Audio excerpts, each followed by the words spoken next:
السلام عليكم ورحمة الله وبركاته. بسم الله الرحمن الرحيم. الحمد لله رب العالمين.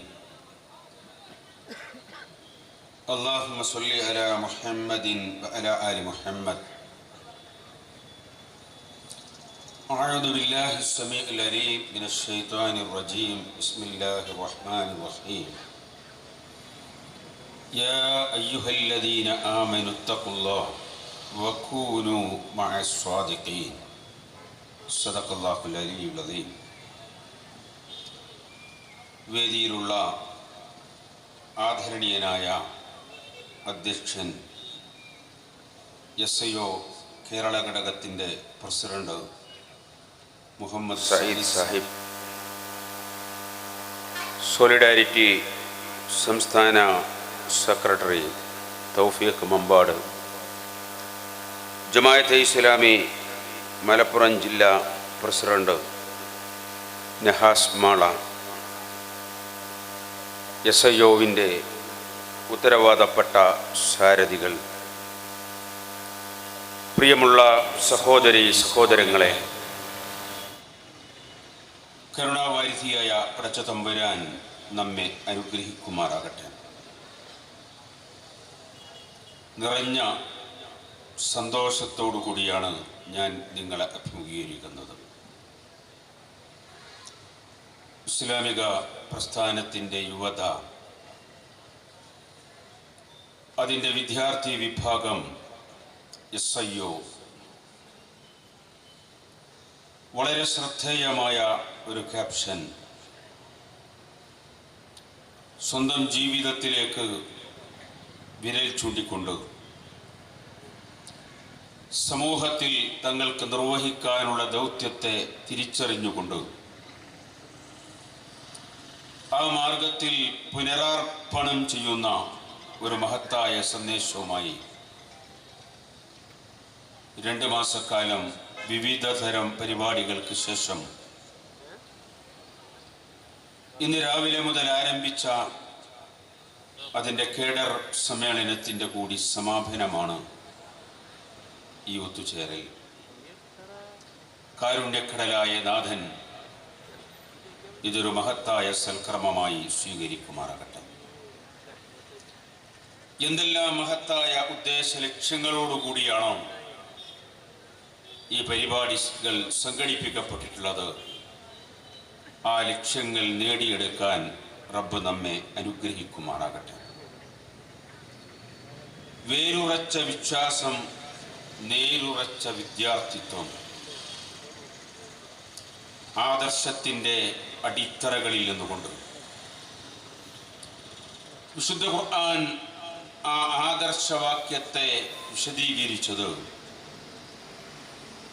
അലന്തര കൈഫ ദറബല്ലാഹു മസലൻ കലിമതൻ ത്വയ്യിബതൻ കസജറത്തിൻ ത്വയ്യിബ അസ്ലുഹാ സാബിതുൻ വഫർഉഹാ ഫിസ്സമാ തുഅതി ഉകലഹാ കുല്ല ഹീനിൻ ബിഇദ്നി റബ്ബിഹാ വയദ്രിബുല്ലാഹുൽ അംസാല ലിന്നാസി ലഅല്ലഹും യതദക്കറൂൻ. ഈ ആദർശവാക്യം കലിമ ത്വയ്യിബ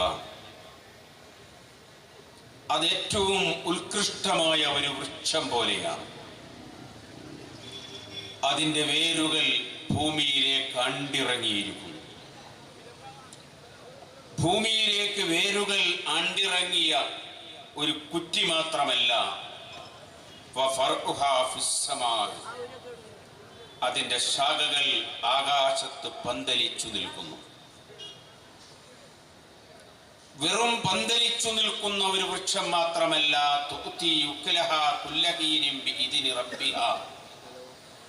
എല്ലാ കാലത്തും പടച്ചതമ്പുരാന്റെ അനുമതിയോടുകൂടി അതതിൻ്റെ സൽഫലങ്ങൾ നൽകിക്കൊണ്ടേയിരിക്കുന്നു. ഇതാണ് ഈ ആദർശവാക്യം.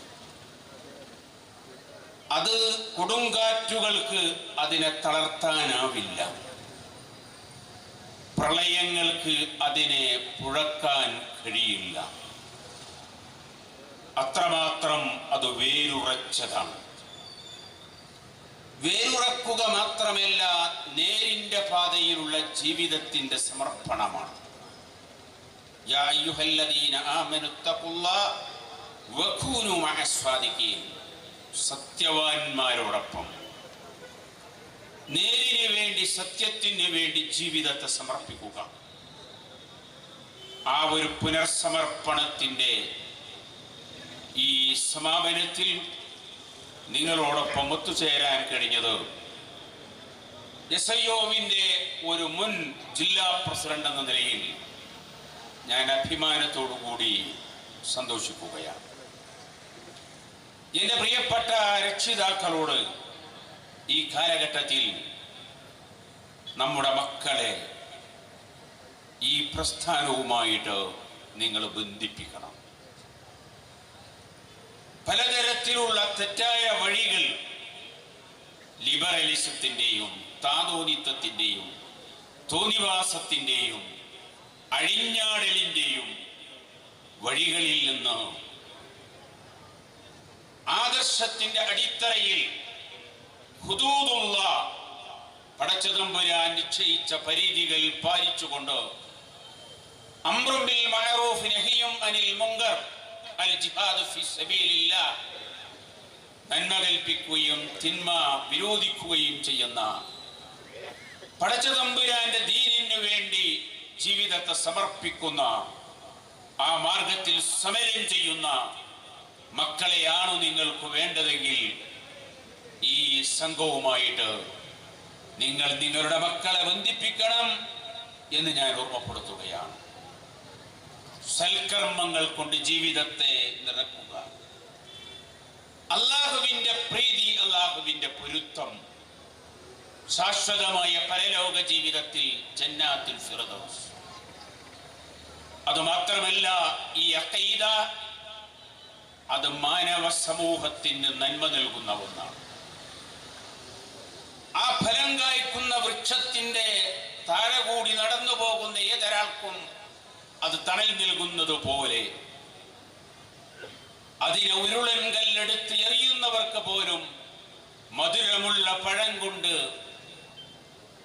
അതിനെ പ്രതിരോധിക്കുന്നതിനെ പോലെ ഈ വിശ്വാസദാർഢ്യത്തിന്റെ മാതൃകാ വ്യക്തിത്വം അല്ലാഹുവിന്റെ റസൂലാണ്.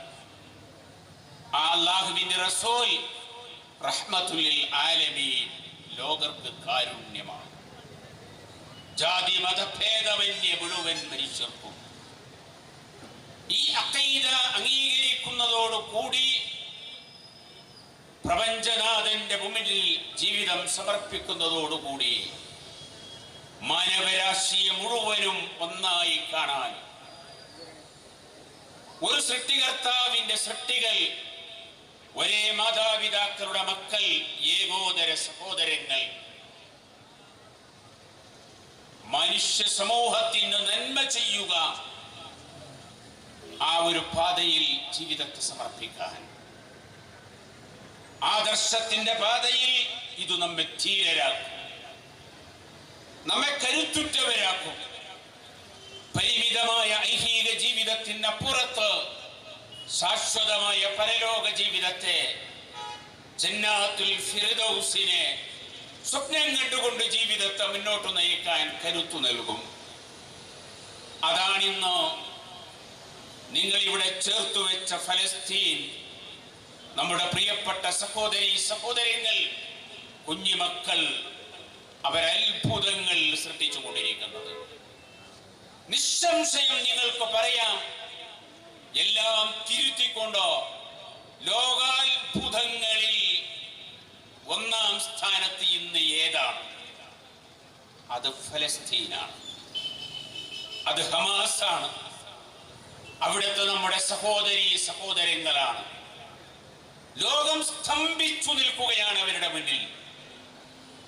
ആ മഹത്തായ സൽഫലങ്ങൾ ലോകം കണ്ടുകൊണ്ടിരിക്കുകയാണ്. അവര് പിറന്ന നാടിന് വേണ്ടി പോരാടുന്നവരാണ്, അധിനിവേശ ശക്തികൾക്കെതിരിൽ പോരാടുന്നവരാണ്. തങ്ങളുടെ വീടുകളിൽ നിന്ന് തങ്ങളെ ഇറക്കി വിട്ടവർക്കെതിരിൽ പോരാടുന്നവരാണ്. ഇനിയും ഇറക്കി വിടാൻ ശ്രമിക്കുന്നവർക്ക് നേരെ പോരാടുന്നവരാണ്. ആ പോരാട്ട പോരാട്ടം ഏതു നിലക്കും മഹത്തായ പുണ്യകർമ്മമാണ്. അതിന്റെ വിസ്മയം, അതിന്റെ ലോകാത്ഭുതം, വൻ ശക്തികൾ അമേരിക്കയും ഇസ്രായേലും, ഈ മലപ്പുറം ജില്ലയുടെ 1/3 വരുന്ന ഒരു പ്രദേശം, അവർക്ക് യഥാർത്ഥത്തിൽ ഒരു രാഷ്ട്രമില്ല. അതുപോലെ അവരുടെ മുന്നിൽ ബോംബർ വിമാനങ്ങളില്ല, ദുർബലരാണ്. കാര്യകാരണ ബന്ധങ്ങളുടെ അടിസ്ഥാനത്തിൽ, ഭൗതികമായ വിഭവങ്ങളുടെ അടിസ്ഥാനത്തിൽ അര ദിവസം കൊണ്ട് ഞങ്ങൾ അവരെ തോറ്റു തുന്നം പാടിച്ച് ഞങ്ങൾ തിരിച്ചു വരുമെന്ന് ഡംബ് പറഞ്ഞ് പോയവർ 50 ദിവസത്തിനു ശേഷം ഇപ്പോൾ എവിടെയാണ് നിൽക്കുന്നത്? ഇത് ഫലസ്തീൻ ജനത വിജയിക്കുക തന്നെ ചെയ്യും. നേരത്തെ ഇവിടെ പറഞ്ഞു, ഞങ്ങളുടെ മുന്നിൽ 2 വഴി. ഒന്നുകിൽ ഈ മാർഗത്തിൽ മരണം. അങ്ങനെ തീരുമാനിച്ച ഒരു ജനത തോറ്റ ചരിത്രം കേട്ടിട്ടില്ല. തങ്ങൾക്ക് ജീവിക്കണം, അതാണ് ഇസ്രായേലിന്റെ പ്രശ്നം.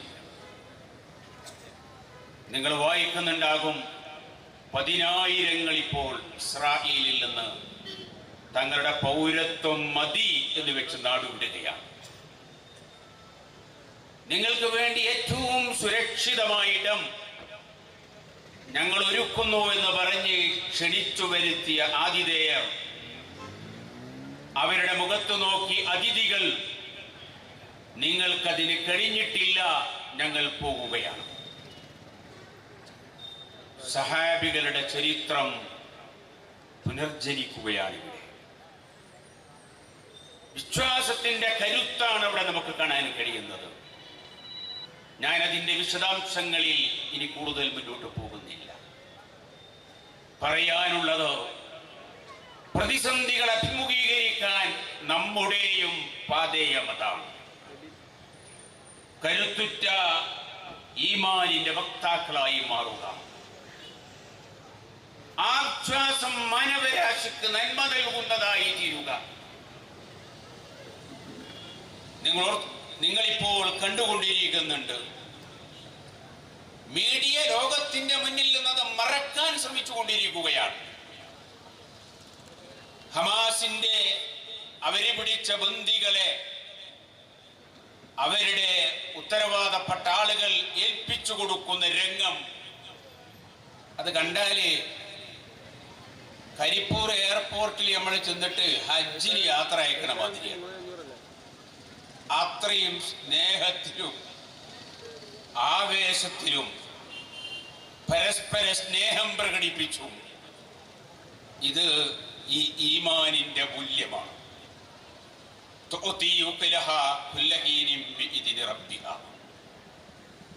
അന്തസാർന്ന ഒരു സംസ്കാരത്തിന്റെ മൂല്യമാണ്. ആ മൂല്യത്തെയാണ് അവര് പ്രതിനിധീകരിച്ചു കൊണ്ടിരിക്കുന്നത്. അതിനാൽ അവര് പരാജയപ്പെടാൻ പോകുന്നില്ല. അവരുടെ കരുത്ത്, ലോകം അവരിൽ അത്ഭുതപ്പെടുന്നത് എന്താ ഇങ്ങനെ ഒരു ജനത എന്നതാണ്. ഇന്ന് പാശ്ചാത്യർ പഠിക്കുകയാണ് ഇസ്ലാമിനെ പറ്റി, പാശ്ചാത്യർ പഠിക്കുകയാണ് ഗസയെ പറ്റി, പാശ്ചാത്യർ ചിന്തിക്കുകയാണ് ഇവരെ പറ്റി. ആരാണിവർ? അവരിലെ കൊച്ചു കുഞ്ഞുങ്ങൾ മുതൽ ഒരേ നിലപാടിൽ കടുത്ത പ്രതിസന്ധികളെ അഭിമുഖീകരിക്കുമ്പോ അതിനെ പുഞ്ചിരിച്ച് അഭിമുഖീകരിക്കുന്നവർ.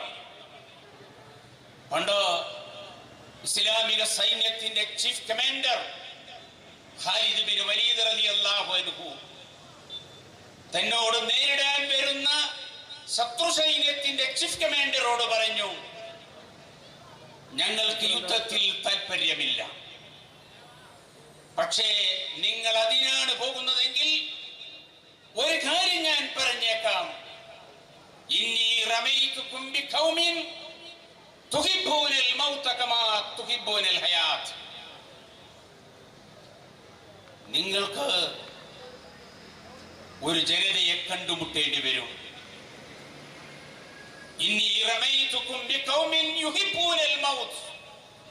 അവര് മരണത്തെ കൊതിക്കുകയാണ്, നിങ്ങൾ ജീവിക്കാൻ കൊതിക്കുന്നത് പോലെ.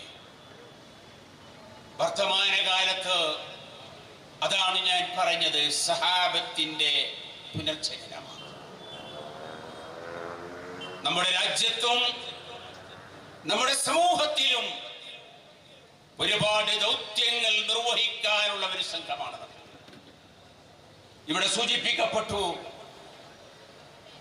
നമുക്ക് നമ്മുടെ രാജ്യത്തോട് കടപ്പാടുണ്ട്, രാജ്യനിവാസികളോട് കടപ്പാടുണ്ട്. ഈ രാജ്യമെന്ന് കടുത്ത വെല്ലുവിളികൾ അഭിമുഖീകരിച്ചു കൊണ്ടിരിക്കുകയാണ്. ഇന്ന് വന്നിട്ടുള്ള 4 സംസ്ഥാനങ്ങളുടെ തെരഞ്ഞെടുപ്പ് ഫലം രാജ്യത്തിന്റെ ഭാവിയെ സംബന്ധിച്ച് ശുഭസൂചനകളല്ല നൽകുന്നത്. ഈ നാടിന് അതുയർത്തിപ്പിടിച്ച മൂല്യങ്ങൾ, നാടിനെ ഏകീകരിപ്പിച്ചും ഒന്നിപ്പിച്ചും നിർത്തുന്ന കരുത്തിനെ അതിനെ ദുർബലമാക്കി കളയുന്ന, രാജ്യത്തെ ജനതയ്ക്കിടയിൽ വെറുപ്പുണ്ടാക്കി തീർക്കുന്ന, രാജ്യനിവാസികളെ പരസ്പരം അടിപ്പിക്കുന്ന, രാജ്യത്ത് ശൈഥില്യം വിലക്കുന്ന ഒരു ഭരണകൂടം അതതിന്റെ ശ്രമങ്ങൾ തുടരുകയാണ്. തീവ്രദേശീയതയുടെയും അതുപോലെ വംശീയതയുടെയും ഫാസിസത്തിന്റെയും അജണ്ടകൾ നടപ്പിലാക്കിക്കൊണ്ടിരിക്കുകയാണ്. ഇത് നാടിന് ഭീഷണിയാണ് എന്ന് അംഗീകരിക്കുന്നവർ, അതിനുവേണ്ടി പണിയെടുത്തേ പറ്റൂ എന്ന് തിരിച്ചറിഞ്ഞിട്ടുള്ള ആളുകൾ, നമ്മുടെ ഫാസിസ്റ്റ് സംഘടനകളല്ലാത്ത രാഷ്ട്രീയ പ്രസ്ഥാനങ്ങൾ, അവർ ഇന്ത്യ മുന്നണിയൊക്കെ രൂപീകരിച്ച് അതിനോടൊരു നീതിയും അവർക്ക് ചെയ്യാൻ കഴിയുന്നില്ല. അധികാരത്തിന്റെ ചക്കരക്കുടത്തിന് വേണ്ടി പരസ്പരം മത്സരിക്കുകയാണ്. ഞങ്ങൾക്ക് കിട്ടണം, തനിക്ക് കിട്ടണം. അത് ഫാസിസത്തിന് വളമായി തീരുന്നതാണ് നമുക്കിവിടെ കാണാൻ കഴിയുന്നത്. അതിനാൽ നമുക്ക് പറയാനുള്ളത്, നന്മേച്ചുക്കളുടെ കൂട്ടായ്മ ഈ രാജ്യം ഉയർത്തിപ്പിടിച്ച മഹിതമായ മൂല്യങ്ങളെ നിലനിർത്താൻ, രാജ്യത്തെ ജനതയെ ഒന്നിപ്പിച്ചു നിർത്താൻ, യഥാർത്ഥത്തിൽ രാജ്യദ്രോഹവും വിഘടനവാദവും ഒക്കെ ഉന്നയിക്കപ്പെടുന്നത് ഇത്തരം നിലപാടുകളാണ് എന്ന് കാണാൻ കഴിയും. ഒരൊറ്റ സംസ്കാരം മതി, ഒരു ഭാഷ മതി, ഞങ്ങൾ പറയുന്ന ലൈനിൽ പോയാൽ മതി എന്ന് പറയുമ്പോ നമുക്ക് ഒരു ഭാഷയോടും പ്രത്യേകിച്ച് വിരോധമില്ല. ഹിന്ദി മതി, അതല്ലെങ്കിൽ അതാണ് അധികാരത്തിന്റെ ഭാഷ എന്ന് വരുമ്പോ തമിഴ്നാടും ബംഗാളും അങ്ങനെ തുടങ്ങിയ ഒട്ടേറെ സംസ്ഥാനങ്ങൾ. അതിനാൽ ആരാണ് ശിഥിലീകരണത്തിന്റെ വിത്തുമാകുന്നത് എന്ന് ചോദിച്ചാൽ അധികാരം കൈയടക്കി വെച്ചവരാണ്, ഭരണകൂടമാണ് എന്ന് നമുക്ക് പറയേണ്ടി വരും. ഈ രാജ്യത്തെ മനുഷ്യരുടെ അവകാശങ്ങൾ നിഷേധിക്കപ്പെടുകയാണ്. രാജ്യത്തിന്റെ സമ്പത്ത് കുത്തകകളിൽ ഒരുമിക്കുകയാണ്. വീണ്ടും വീണ്ടും അദാനിമാർ തടിച്ചു കൊഴുക്കുകയാണ്. സാധാരണക്കാരന്റെ പ്രശ്നങ്ങളല്ല വിഷയങ്ങളായി മാറുന്നത്. വർഗീയതയും വംശീയതയും വെറുപ്പും കുത്തിവെച്ച് അധികാര കസേരകളിലെത്താൻ, അതിലേറ്റവും ഭീകരമായി ഉപയോഗപ്പെടുത്തിക്കൊണ്ടിരിക്കുന്നതാണ് ഇസ്ലാമോഫോബിയ എന്ന് നമുക്കറിയാം. ഇസ്ലാം ഭീതി ഉണ്ടാക്കി തീർക്കുക, അതിനധികാര ശക്തികളും അതുതന്നെ ചെയ്തുകൊണ്ടിരിക്കുകയാണ്. നിർഭാഗ്യവശാൽ ഫാസിസ്റ്റുകൾ മാത്രമല്ല, തങ്ങൾ മതേതരരാണ് എന്ന് വാദിച്ചുകൊണ്ടിരിക്കുന്നവർ, നിങ്ങൾക്കറിയാം, ഇസ്രായേൽ അല്ലെങ്കിൽ ഫലസ്തീൻ ഹമാസ് പ്രശ്നം,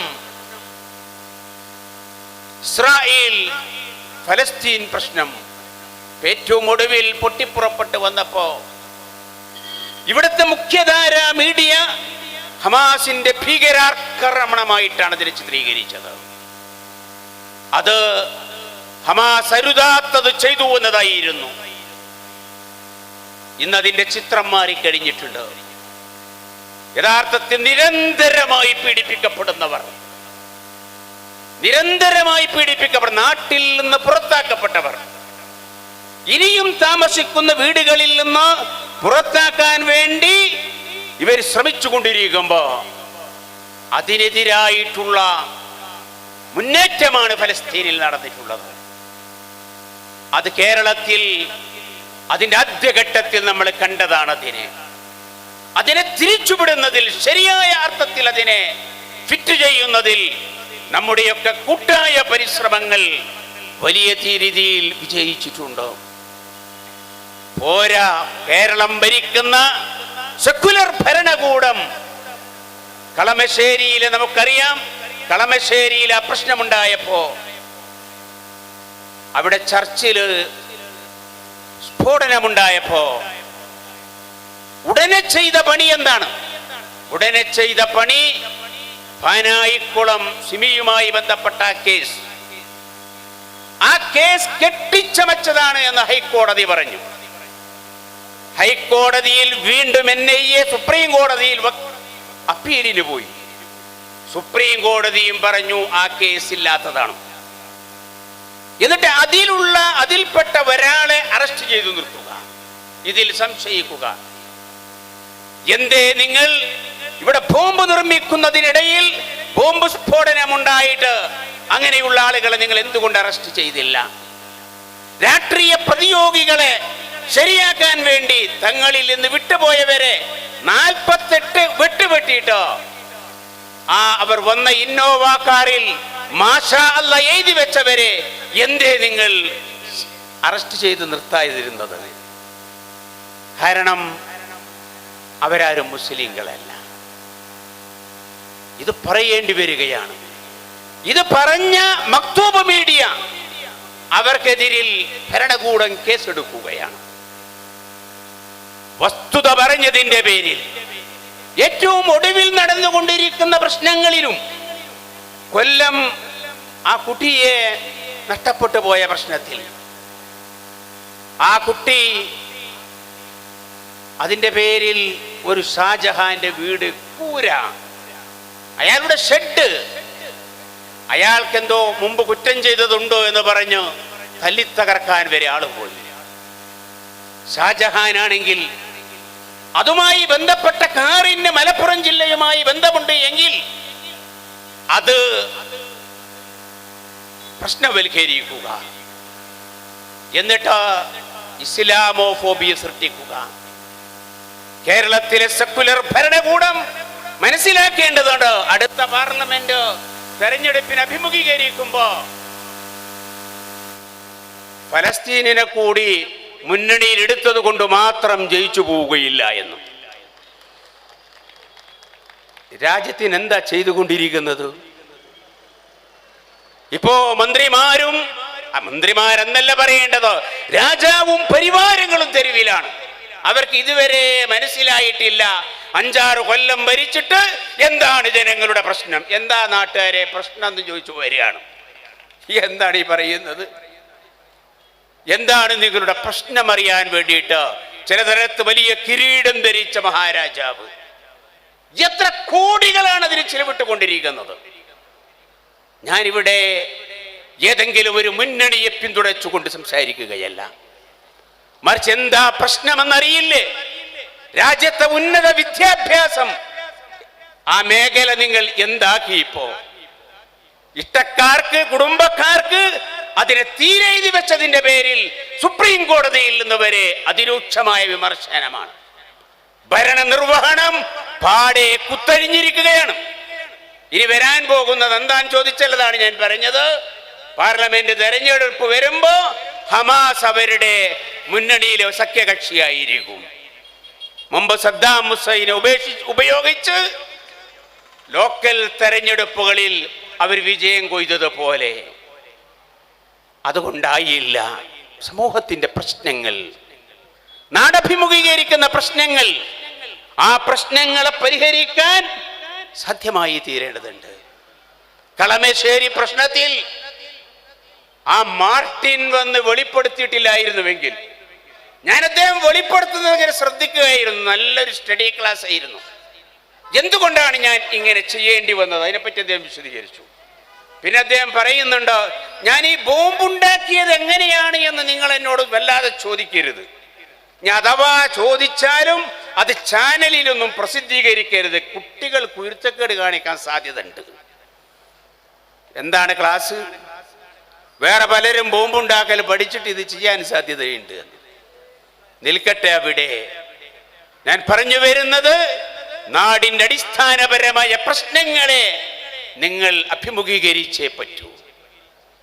യഥാർത്ഥത്തിൽ ഇന്ന് നമ്മുടെ സമൂഹം നേരിട്ടുകൊണ്ടിരിക്കുന്ന പ്രശ്നങ്ങളെ നേരെ നമ്മുടെ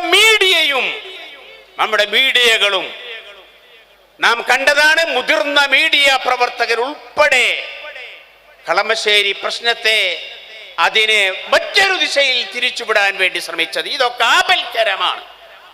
സമൂഹത്തിനിടയിൽ സ്പർദ്ധ വളർത്തുന്നത്, തെറ്റിദ്ധാരണകൾ സൃഷ്ടിക്കുന്നത്, മനുഷ്യരന്യോന്യം അടിപ്പിക്കുന്നത്, അതല്ല യഥാർത്ഥത്തിൽ നന്മേച്ചുക്കളായ ഒരു വിഭാഗം സമൂഹത്തിന് വേണ്ടി ചെയ്യേണ്ട കാര്യം എന്ന് പ്രത്യേകമായിട്ട് ഓർമ്മപ്പെടുത്താൻ ഞാൻ ആഗ്രഹിക്കുകയാണ്.